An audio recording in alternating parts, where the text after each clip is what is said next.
Hey there guys, what's going on? Welcome to another episode of RobaFett, and let's just get this over with. Let's just get this over with. That's right, I'm talking about Batman, the Killing Joke.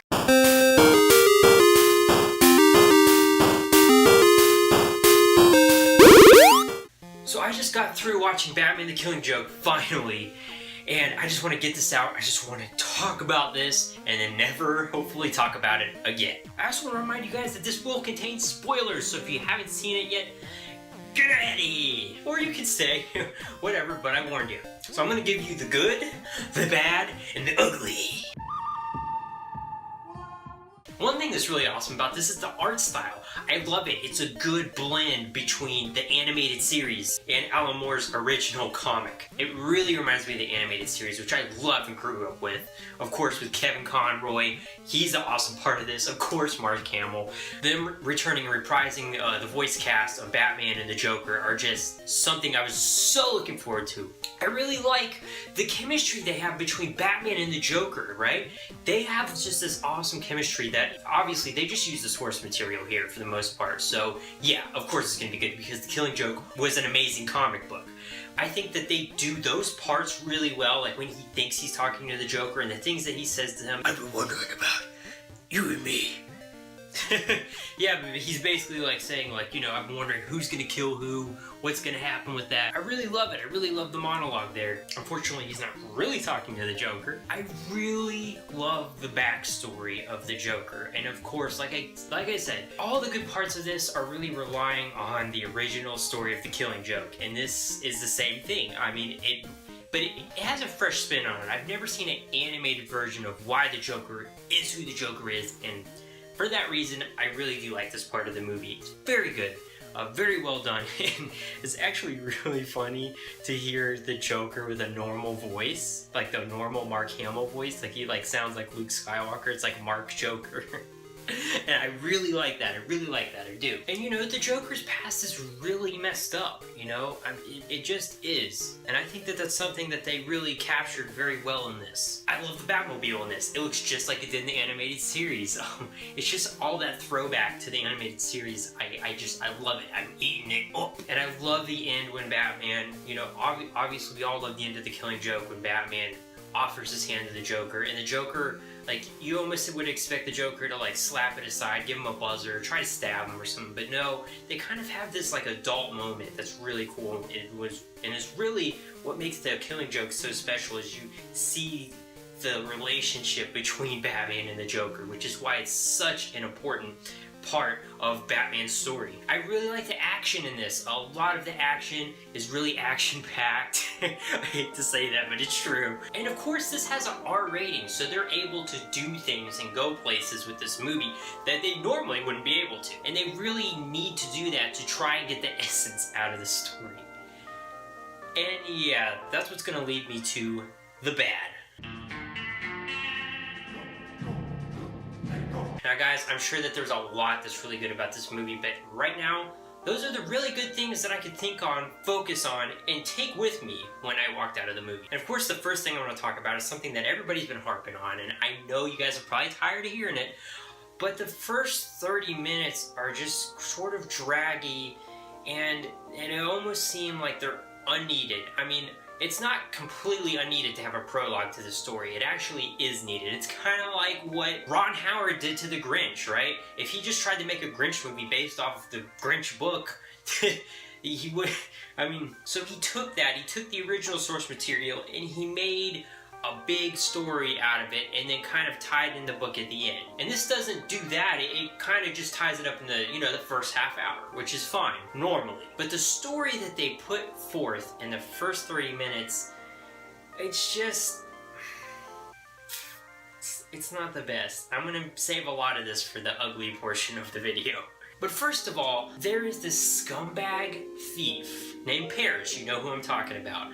The handsome devil guy. Honestly, when I was watching it, I was like, this guy's probably going to start flirting with Batgirl, and she's not going to be having it. That was my thought, right?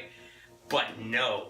Actually, she starts to flirt back with him, and they keep having this back and forth between her as a librarian talking to her friend about, oh, there's this guy in my life, and we all know that she's talking about Batman, which was another thing I was like weird. I'm like, oh, you're into Batman? Like, and don't worry guys, we're gonna get to that here in a second. But basically what I didn't like is that she let this guy, this criminal guy, in. She sort of let him in, and she let him be able to basically almost date rape drug her on the second time that they meet, and he has the jump on her way too much. I mean, she's Batgirl. Should this guy really have a hold on her? And just what I really didn't like is that it seems like she likes him. I'm like, really? She likes this guy? Like, she's out there taking out criminals every day, and she's like, oh yeah, it doesn't matter that you dropped your uncle's dead body on me, it's okay, I still kind of like you. Like, what? And yes, I know she beats the crap out of him later, and trust me, we're gonna get to that. But I'm just saying, it seemed to me, and maybe I'm wrong, but it seemed to me like she was kind of into this guy. She was leaning. Next, let's get into this scene when Barbara is shot by the Joker. In the comic book, this is just such a powerful scene. It just really is. And I even got the chills when they did this in the Arkham series. They basically reenacted that in the video game. It left chills, you know? And then when it happens in this, I mean, honestly, I gotta say the artwork for it was great when the doors initially opened and, you know, like he is revealed. I didn't get the power, I didn't get the force I felt from this than I did even from the video game. There was just something missing there. I can't quite put my finger on it, but there was just something missing there. I feel like they didn't focus on that moment that the Joker and Barbara were having long enough. I didn't feel like I really liked the monologue he had. I tried to get into the scene as much as I could, but I didn't get the power, I didn't get the force I felt that I feel like I should have felt from that scene. And another thing, I just thought it was funny, I just want to throw this in real quick. And the first time after Barbara, like, you know, gets knocked off the truck, Batman brings her a coffee. He's like, here, I brought you a bad coffee. It's bad flavor. I hope you like it. Mocha. I don't know, I just thought that was funny. It made me think of like the Bat credit card for freaking Batman and Robin, that kind of stuff. But anyway, so Barbara's been shot. She's in the hospital room, right? And Batman is in there, and the doctor's kind of like telling him and Harvey Bullock like what's going on. He's like, yeah, so, you know, and I just thought it was kind of weird that just Batman's in the, I don't know. There was even a point when like the Batmobile was just driving around on the streets as like she was following him, but it's just kind of like, I wonder if like, I don't know why I haven't ever thought of this, but I wonder if that's just how it is in Gotham. It's like, oh, he's driving. Oh man, Batman's coming. I better get out of his way. Like, is that a thing? I don't know. I just thought it was funny. He was just kind of in the room. Like for Batman, I would almost think like it would just be Harvey Bullock and the doctor in there. He's like, oh, it doesn't look very good. And then like the doctor and like Harvey Bullock walk out. It's like, she needs time to rest. And then Batman like creeps in. You know, he's like, Barbara, I don't know if you can hear me, but she's like, oh, Batman. Like that's what I just thought. That's kind of what I would think would happen. Okay, so is it just me? I mean, like I said earlier, I love the artwork. It blends the Joker from the TV show and the Joker from The Killing Joke together. But when that happens, he kind of looks like Hades from Hercules. I mean, is that just me? Or like, looks like freaking Hades from Hercules. I thought freaking James Woods was gonna start doing his voice. It's, hey baby, you're beautiful, wow. That's the worst James Wood ever. Listen, Hercules, baby, you're gonna be a star, baby, a star! You know, you're gonna schmooze, you're gonna love it, you're gonna hate it, blah, blah, blah, blah. Okay, I'm done. Not that this was necessarily a bad part of the movie, but the two-headed chick, she was just freaking me out, okay, man? I didn't like it. Any seat she was in there, I was like, get out of here, I don't like it, get out, no. And another thing that really bothered me was when Batman like seemingly just throws this midget into a spike pit. He just completely kills this midget. After he is like the whole movie he's wrestling with the fact, or of course after the 30-minute gap at the beginning, he's like, oh, me and the Joker have this thing and I don't want to kill him, but you know, he's just gonna keep killing people if I don't. And he's like grappling with the fact that and then he just like casually just throws this midget into he's just like, and I'm sorry for those of you that are like, oh, the midget's okay. First of all, no, it's a spike pit. It's a pit full of what? Spikes. Second, when he throws him in there, you hear, Now, Does that sound like he hit some pillows? No. Does that sound like he hit some spikes and maybe impaled himself? Yeah. And if you think that he's not dead, well, then that's like your opinion, man. But I'm telling you, he's dead. Overall, one of the biggest problems, not the biggest problem, but one of the biggest problems with this is they got that rated R rating, right? So like this movie could have been wicked dark, and I'm not talking about add more profanity in, add more blood, add more gore. I'm just talking about there's just a sickness. Reading this comic book is kind of what drove Heath Ledger to playing such a dark version of the Joker in The Dark Knight, okay? This book has some power to it. It just does. I just don't feel like that was captured, you know? I mean, honestly, you know, I'm not going to sit here and say, oh, you guys did a terrible job with that, because I don't know what they would have had to do. I mean, like, if I was in charge of it, I don't know what the right answer would be to make this as dark as it should have been. But whatever it is, I don't feel like it was there.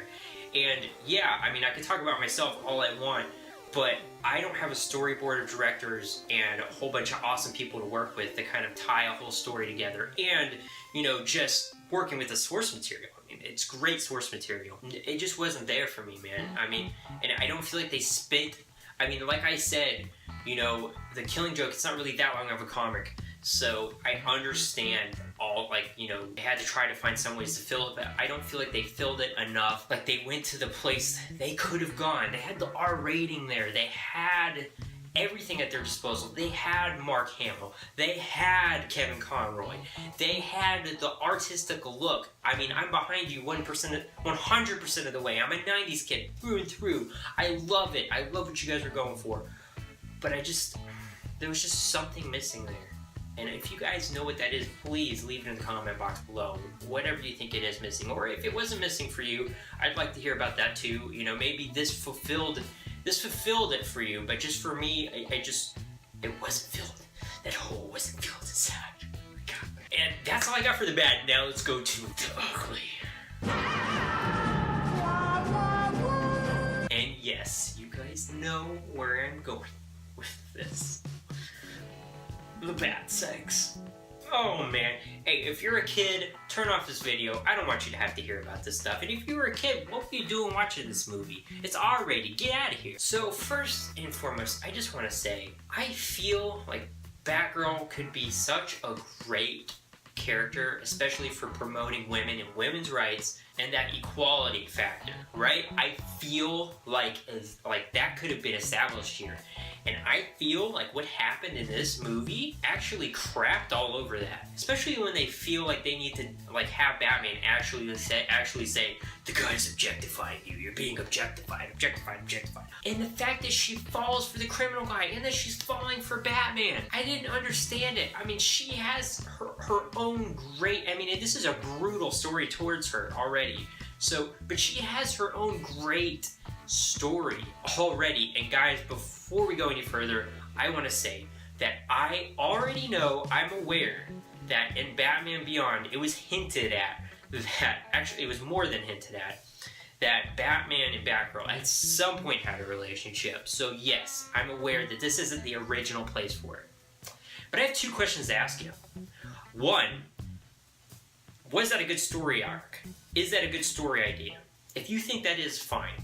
But two, did it belong in The Killing Joke? Out of all the Batman stories, especially bringing to life one of the best, most important and crucial stories to the Batman story arc,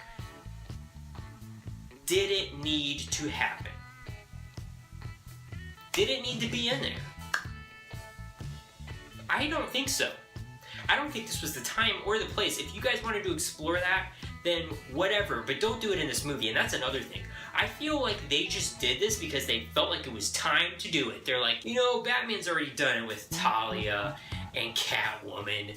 It's time. No, that's not a reason to do it. I mean, I almost feel like that's why. It's like, you know what? Yeah, it's time. I mean, like, seriously, they did the same thing with Wolverine. As far as storyline goes, I don't see, like, why does that need to happen? Basically, Wolverine's done it with everybody you can imagine. Whether it be a parallel universe, or a paradox, or a backwater issue, Wolverine has had them all. And you know what? That might even be fine for Wolverine, even though it's probably bending over backwards the female characters that he's done that with. But that's not Batman. That's not why I look up to Batman. That's not why Batman's one of my heroes. Batman's one of my heroes because he has freaking restraint. Batgirl would try to do this. The Batman that I believe in and know and love would say, "What are you doing? No, that's not what's going on." I mean, I think we've all maybe forgotten this, but Batman's more of like, what, a father figure? And yeah, I'm sure you guys are gonna be like, well, she is Commissioner Gordon, that's her dad. But he like fulfills a part of her life that he can't. He's taught her things. They do things. You know, like she does things outside the law with Batman. He watches over Batgirl. He doesn't. But okay, so let's go back to Commissioner Gordon. Batman and Commissioner Gordon have a really great relationship, friendship. Okay. So why on earth would Batman be like, I think I'm gonna mess all that up and go ahead and sleep with your daughter? You know, I mean, like, how could he ever look at Commissioner Gordon again? Especially how shameful it was, like, freaking Commissioner Gordon's just sitting there naked, his daughter's been, like, completely wrecked, and he, like, Batman's just like, dinner with your daughter. Like, no! Plus, I mean, like, isn't her and Nightwing sort of a thing? You know, like, or, you know, even maybe they were doing in the Arkham series, her and Tim Drake were a thing as well. It doesn't matter. The point is that usually she's portrayed as pretty much a lot younger than Batman. Around Tim's age, right? So, pedophilia? I mean, I know she seemed older in this. She was older in this. But still, no. It's just, I don't ever see a universe where this story would be a good one. I just don't. And to put it in this movie, just no. Because it kind of just ruins the rest of the story later on, because all you're thinking of is that Batman just did it with Batgirl throughout the whole movie. They're just like, yeah, Alan Moore, you made a great book, let's just crap all over it. Like, no, this is not the time or the place to be putting this in the movie. One of the worst things about it is it ruins the end, because it's already bad enough that Batgirl has been completely, like, she can't walk anymore. And you know what, I get it. The beginning, we were trying to set up some backstory with Batgirl. There was other ways to do it, and they were kind of trying to make up a new reason why she didn't want to be Batgirl anymore, besides the fact that she just got paralyzed. They're like, we want her to feel like she's a strong woman. She walked away, which I totally don't get that from, oh, when she walked away because her and Batman were having relationship issues and she knew that it would just be best to walk. That is the most absurd thing I've ever heard in my life. But anyway, back to the ending. It just wrecks the ending, because at the end of The Killing Joke, the Joker finally gets Batman to laugh, and they kind of have this moment, right? Which is kind of messed up initially, because you're thinking, well, Barbara is, you know, never gonna walk again. But I'm glad you're laughing with the Joker. But I mean, you gotta look past that. But when you add this earlier story element, it's like they slept together. So, you know, he also probably has those feelings towards her. And then they do the Killing Joke storyline, and then at the end, he's just laughing at a joke the Joker just told, and it's just, it doesn't have the effect it should. You're just kind of like, well, Batman, I'm glad you can enjoy yourself. Barbara's never gonna walk again, you know, the Batgirl that you did it with, you know? And it's kind of like, it also kind of leaves this impression, it's like Batman's just like, he's in the hospital, he's like, oh, can't walk again, huh? It's good I got one in there before, you got crippled, yeah. Well, you're gonna be in a wheelchair now, huh? Well, you can't feel anything down south. Well, I guess so much for my channel being clean. Oh my god, this movie it did it to me. That's The Killing Joke. But you know, it's just this one thing. It just kind of looms over the rest of the movie, and you just can't get over it. It's almost unforgivable. And For them to think that this is in honor of women or anything is just beyond me. I don't see that. All I see is, first of all, she was a damsel in distress twice. She gives up the cowl for a man, and she was objectified. And then another man makes her paralyzed. And yes, that's a very important part of the story. But what I'm saying is that when you add the bad sex into the movie, it takes away a lot. It doesn't help women. It doesn't make Batgirl look any better. If anything, it just makes her look kind of worse. It's kind of like, oh, you have a bat fetish, I guess, huh? For this older guy that's kind of been a father figure to you. It's kind of weird and gross. And I don't know, what does Nightwing think about that?